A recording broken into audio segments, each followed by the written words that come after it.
हेडलाईन्सचे प्रायोजक आहे NBC bearings, लांब पळण्यासाठी। डोंबिवलीत दुर्घटनास्थळी एनडीआरएफच्या टीमकडून शोध मोहीम, सकाळपासून आणखी 2 मृतदेह सापडले। मुख्यमंत्री शिंदेंकडून डोंबिवली आग दुर्घटनेचा आढावा, मृतांच्या नातेवाईकांना राज्य सरकारकडून 5 लाखांची मदत, तर जखमींवरील उपचाराचा खर्च सरकार करणार, मुख्यमंत्र्यांची माहिती। डोंबिवली स्फोटानंतर परिसरामध्ये दुर्गंधी, कंपनीचे मालक मालती मेहता आणि मलय मेहतांविरोधात सदोष मनुष्यवधाचा गुन्हा दाखल। पुणे पोलिसांनी येरवडा पोलीस ठाण्याचं सीसीटीव्ही फुटेज ताब्यात घेतलं। अल्पवयीन आरोपीला पोलीस ठाण्यात पिझ्झा बर्गर दिल्याचा आरोप, पोलीस ठाण्यात कुणी राजकीय दबाव आणला का, चौकशी होणार। सुरेंद्र कुमार अग्रवालची आज पुन्हा चौकशी होणार, सूत्रांची माहिती। विशाल अग्रवालने वेदांतला गाडी चालू देण्यास सांगितलं, अल्पवयीन आरोपीच्या ड्रायव्हरच्या चौकशीत खुलासा। पुणे अपघात प्रकरणात विशाल अग्रवालसह 3घांची पोलीस कोठडी आज संपणार, पोलीस आरोपींच्या 7 दिवसांच्या पोलीस कोठडीची कोर्टात मागणी करणार। व्हायरल होणारा रॅपचा व्हिडिओ माझ्या मुलाचा नाही, पुणे पोलीस आयुक्तांनी वेदांतचे संरक्षण करावं, वेदांत अग्रवालच्या आईची प्रतिक्रिया।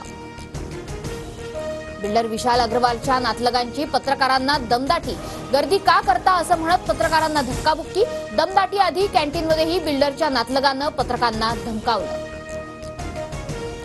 पुणे अपघात प्रकरणात येरवडा पोलीस स्टेशनच्या अधिकाऱ्यांची चौकशी होणार, हडपसर विभागाच्या एसीपी अश्विनी राख चौकशी करणार। पुणे कार अपघाताची न्यायालयीन चौकशी करत दोषींना कठोर शिक्षा द्या, काँग्रेस प्रदेशाध्यक्ष नाना पटोलेंचं मुख्यमंत्र्यांना पत्र। नागपूरच्या रामटेकमध्ये लोकसभेच्या निवडणुकीत कोण जिंकणार यावरून वाद, पारावर बसलेल्या तरुणांच्या हाणामारीत तरुणाचा मृत्यू। लोकसभा निवडणुकीच्या 6व्या टप्प्यातील प्रचार तोफा थंडावल्या, दिल्ली, उत्तर प्रदेश, बिहारसह 57 जागांसाठी उद्या मतदान। राज्याचा शालेय अभ्यासक्रम आराखडा एससीईआरटी कडून जाहीर, मूल्ये, स्वभाववृत्तीची ओळख करून देण्यासाठी मनुस्मृतीतील श्लोकांचा वापर। राज्यातील 6 प्रकल्पांसाठी 67,000 कोटींच्या निविदा, निवडणुकीची रणधुमाळी संपताच राज्य सरकारचा मोठा निर्णय, Virar Alibag corridor, Pune ring road या महत्त्वाच्या प्रकल्पांचा समावेश। दादर, घाटकोपर, भांडूप आणि मुलुंडमध्ये आज पाणीपुरवठा बंद, पाईपलाईन वळवण्याचं काम करणार। ठाण्यातील घोडबंदर घाट रस्ता 6 जूनपर्यंत अवजड वाहनांसाठी बंद, रस्त्याची दुरुस्ती कामं करून डांबरीकरण केलं जाणार। महाराष्ट्रात यंदा सरासरीपेक्षा अधिक पाऊस पडणार, मुंबईत मान्सूनपूर्व वादळी वारे धडकण्याची शक्यता नाही। पुण्यात मान्सूनपूर्व पावसाचा 378 शेतकऱ्यांना फटका, शेतकऱ्यांच्या 231 हेक्टर क्षेत्राचं नुकसान, मदतीसाठी जिल्हा प्रशासनाचा प्रस्ताव। पश्चिम रेल्वेवर विरार वैतरणा दरम्यान पायाभूत कामासाठी आज रात्रकालीन ब्लॉक, विरार डहाणू रोड आणि डहाणू रोड ते विरार लोकल रद्द।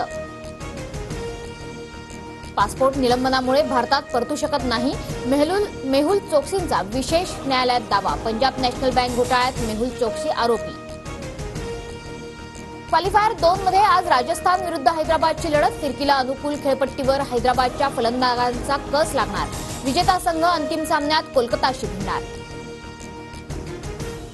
हेडलाईन्सचे प्रायोजक आहे एनबीसी बेरिंग्स, लांब पळण्यासाठी।